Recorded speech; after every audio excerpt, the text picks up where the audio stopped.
যাদের পাকা বাড়ি রয়েছে তারাই আবাস যোজনায় বাড়ি পাচ্ছেন, অথচ যাদের বাড়ি প্রয়োজন তারা পাচ্ছেন না, বঞ্চিত হচ্ছেন। এই অভিযোগে বীরভূমের ময়ূরেশ্বর ১ নম্বর ব্লকে একেবারে গ্রাম পঞ্চায়েতের অফিসে তালা লাগিয়ে দেওয়া হলো, তুমুল হট্টগোল।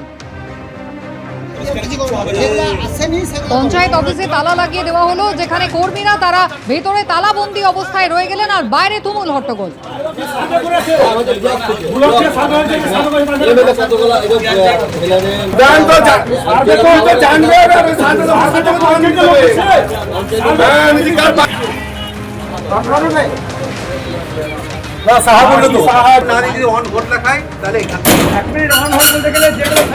ভাস্কর মুখোপাধ্যায় আমাদের প্রতিনিধি রয়েছেন আমাদের সঙ্গে। ভাস্কর, বাড়ি পাওয়া নিয়ে গন্ডগোল, আবাস যোজনায় যাদের পাকা বাড়ি রয়েছে তারাই আবারও বাড়ি পাচ্ছেন, এমনটাই অভিযোগ। যারা অভিযোগ করছেন তারা কি এখনো পর্যন্ত স্থানীয়ভাবে প্রশাসনের কাছে অভিযোগ দায়ের করেছেন? দেখো, এই গ্রামবাসীদের একাংশের অভিযোগ হচ্ছে যে আবাস যোজনায় যে বাড়ি পাওয়ার কথা, অর্থাৎ যাদের বাড়ি পাওয়ার কথা তারা বাড়ি পাচ্ছেন না, যাদের পাকা বাড়ি তাদেরকে বাড়ি দেওয়া হচ্ছে। এবং তাদের অভিযোগ যে এই আবাস যোজনায় ব্যাপক দুর্নীতি হয়েছে এবং সেই অভিযোগ তুলেই আজকে ময়ূরেশ্বর ১ নম্বর ব্লকের কানাচি পঞ্চায়েতে তারা আসেন এবং পঞ্চায়েতে গেটে তালা মেরে দেন। এর ফলে পঞ্চায়েতের ভিতরে থাকা কর্মীরা আটকে পড়েন এবং তাদের বক্তব্য ছিল যতক্ষণ পর্যন্ত প্রশাসন ব্যবস্থা না নেবে তাদের এই বিক্ষোভ চলবে। এই ঘটনার খবর পেয়ে মল্লারপুর থানার পুলিশ ঘটনাস্থলে আসে এবং পঞ্চায়েতের যিনি প্রধান তিনি অসুস্থ ছিলেন, কিন্তু তার যে স্বামী তিনি স্থানীয় তৃণমূল নেতা, তিনি ছুটে আসেন এবং এসে তাদের সঙ্গে কথা বলেন এবং তাদেরকে জানান যে আপনারা যে অভিযোগ করছেন এই পুরো বিষয়টা দেখছে কিন্তু ময়ূরেশ্বর ১ নম্বর ব্লক। পঞ্চায়েতের এখানে কিছু করার নেই, যারা বাড়ি পেয়েছে ব্লক যাদেরকে বলেছে তারাই বাড়ি পেয়েছে, অতএব আপনারা এখানে ধর্ণা না দিয়ে ব্লকে যান। তখন গ্রামবাসীদের একাংশ ব্লকে যায়, কিন্তু একাংশ এই পঞ্চায়েতে তারা অবস্থান বিক্ষোভ শুরু করে এবং তাদের বক্তব্য হচ্ছে যে বারবার প্রশাসনকে জানানো হয়েছে যে যাদের পাকা বাড়ি রয়েছে তাদেরকে কেন বাড়ি দেওয়া হচ্ছে, কিন্তু যাদের কাঁচা বাড়ি রয়েছে যারা বাড়ি পায়নি তাদেরকে কেন দেওয়া হচ্ছে না। এবং তাদের একটা অভিযোগ রয়েছে যে এখানে আর্থিক দুর্নীতিও রয়েছে। সেই সমস্ত অভিযোগ তুলেই আজকে এই বিক্ষোভ হয়। পরবর্তী ক্ষেত্রে প্রশাসনের তরফ থেকে, পুলিশের তরফ থেকে বলা হয় যে পুরো পরিস্থিতি তারা খতিয়ে দেখবেন এবং যারা যোগ্য তারাই যাতে বাড়ি পায় সেই বিষয়টি তারা নিশ্চিত করবেন। এরপর বিক্ষোভ উঠে যায়। ধন্যবাদ।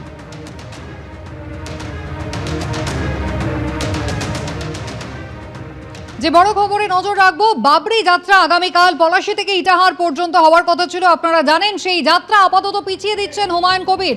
পরীক্ষার্থীদের অসুবিধে হবে, পরীক্ষা চলছে, আপনারা জানেন মাধ্যমিক পরীক্ষা চলছে, উচ্চ মাধ্যমিক কাল থেকে শুরু হবে। পরীক্ষার্থীদের সমস্যার কথা মালদা পুলিশ জানিয়েছে আর সেই কারণে এই বাবরি যাত্রা পিছিয়ে দেওয়ার সিদ্ধান্ত নিলেন হুমায়ুন কবির। পরীক্ষার্থীদের কথা ভেবেই এই সিদ্ধান্ত তিনি নিয়েছেন, এমনটাই জানানো হয়েছে। আপাতত পলাশী থেকে ইটাহার পর্যন্ত বাবরি যাত্রা স্থগিত, কিন্তু তার বদলে পদযাত্রা করা হবে, এমনটাই বলেছেন হুমায়ুন কবির। পলাশী থেকে বেলডাঙ্গা পর্যন্ত ২২ কিলোমিটার রাস্তা জুড়ে আগামীকাল হবে পদযাত্রা। পলাশী থেকে ইটাহার অর্থাৎ দক্ষিণবঙ্গ থেকে উত্তরবঙ্গ পর্যন্ত যে বাবরি যাত্রার কর্মসূচি ১০০ কিলোমিটার নিয়েছিলেন হুমায়ুন কবির, আপাতত পরীক্ষার্থীদের সমস্যা হবে মালদা পুলিশের পক্ষ থেকে জানানো হয়েছে আর সেই কারণে এই কর্মসূচি তিনি পিছিয়ে দিচ্ছেন। আপাতত পলাশী থেকে ইটাহার পর্যন্ত বাবরি যাত্রার কর্মসূচি পিছিয়ে দেওয়ার সিদ্ধান্ত নিলেন হুমায়ুন কবির। তার বদলে আগামীকাল পলাশী থেকে বেলডাঙ্গা পর্যন্ত ২২ কিলোমিটার রাস্তা জুড়ে হবে পদযাত্রা। ইতিমধ্যেই বোর্ডের পরীক্ষা শুরু হয়ে গিয়েছে, একদিকে মাধ্যমিক পরীক্ষা চলছে, উচ্চ মাধ্যমিক পরীক্ষা শুরু হচ্ছে, পরীক্ষার্থীদের সমস্যা হতে পারে সে কথা মালদা পুলিশের পক্ষ থেকে জানানো হয়েছে আর সেই কারণেই হুমায়ুন কবির তিনি জানিয়েছেন পলাশী থেকে ইটাহার পর্যন্ত অর্থাৎ দক্ষিণবঙ্গ থেকে উত্তরবঙ্গ দুদিনে ১০০ কিলোমিটার যাত্রার বাবরি যাত্রার যে ঘোষণা তিনি করেছিলেন আপাতত তা তিনি স্থগিত রাখার সিদ্ধান্ত নিলেন। তবে আগামীকাল ২২ কিলোমিটার পলাশী থেকে বেলডাঙ্গা পর্যন্ত রাস্তা জুড়ে পদযাত্রার কর্মসূচি নেওয়া হয়েছে।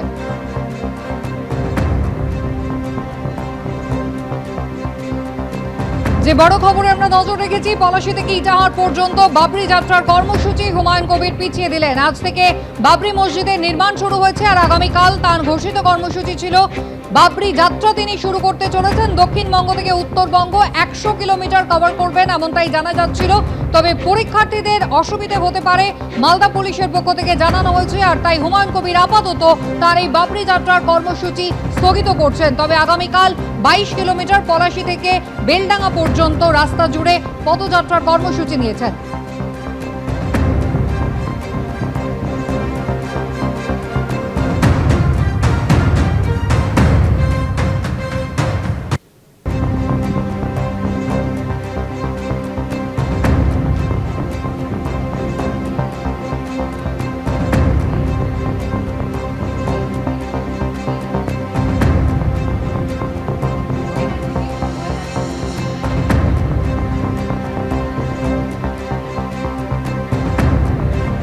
লক্ষ্মীর ভান্ডার নিয়ে জগদীশ বাংলা বাসুনিয়ার মন্তব্যে তুলকালাম।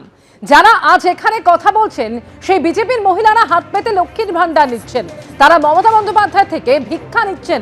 লজ্জা করে না? টাকাটা যখন ব্যাংক থেকে তোলেন এই টাকাটা ফেরত দেওয়া উচিত। বিনা পয়সা চাল খাচ্ছেন, কন্যাশ্রীর টাকা নিচ্ছেন, আর ভোটটা পদ্ম ফুলে দিচ্ছেন। কোচবিহারের পেটলার জনসভায় ঠিক কি মন্তব্য করেছেন তিনি, শুনবো। যারা আজকে এখানে কথা বলছেন সে বিজেপির মহিলারা হাত পেতে মমতা ব্যানার্জির ভিক্ষা নিচ্ছেন লক্ষ্মীর ভান্ডার। এটা তো বলে বিজেপির ভিক্ষা। কারণ লজ্জা করে না? টাকাটা যখন ব্যাংক থেকে তোলেন এই টাকাটা ফেরত দেওয়া উচিত।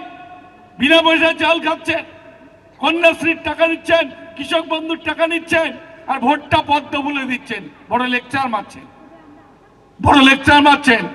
আবাসের ঘর সেটার বেলাও আপনারা আগে দরখাস্ত করেছেন, আর লেকচারটা মারছে। কি দিয়েছে বিজেপি? বলুক আপনারা বড় টাকার মানুষ। যেই 10 বছরে 12 বছরে বিজেপি থেকে একটা প্রকল্প আপনারা পাইছেন। আমি মাইক কথা বলবো না, চলে যাব। কেউ যদি বলতে পারে যে বিজেপি এসে আমাদের এই উপকারটা করেছে, খালি হিন্দু আর মুসলমান, আর কোনো কথা বিজেপির নেই। কোচবিহারের পেটলার জনসভায় এই মন্তব্য করেছেন জগদীশ বাংলা বাসুনিয়া। তিনি যেখানে বলছেন যারা আজ এখানে কথা বলছেন সেই বিজেপির মহিলারা হাত পেতে লক্ষ্মীর ভান্ডার নিচ্ছেন, এই টাকাটা ফেরত দেওয়া উচিত।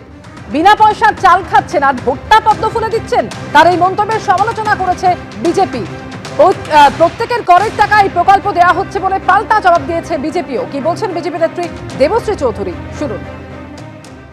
তৃণমূল দলটাই তো একটা অশিক্ষিতের সম্পূর্ণ দল, যার কাছে কোনো আদর্শ নেই, যার কাছে কোনো চিন্তা ভাবনা নেই, এবং রাষ্ট্র ব্যবস্থা রাজ্য ব্যবস্থা সম্পর্কে যারা ওয়াকিবহাল নয়। দিদি যেমন রাজনীতি করতে শুধু রাজনৈতিক ভাষণ দিতে জানেন, সরকার আর রাজনৈতিক দল এর মধ্যে প্রভেদটা কি এটা জানেন না। আগে উত্তর দিন, ওনার দিদি লক্ষ্মীর ভান্ডারে যে টাকাটা দিচ্ছেন সেই টাকাটার উৎসটা কোথায় থেকে নিচ্ছেন। এবিপি আনন্দ, এগিয়ে থাকে, এগিয়ে রাখে।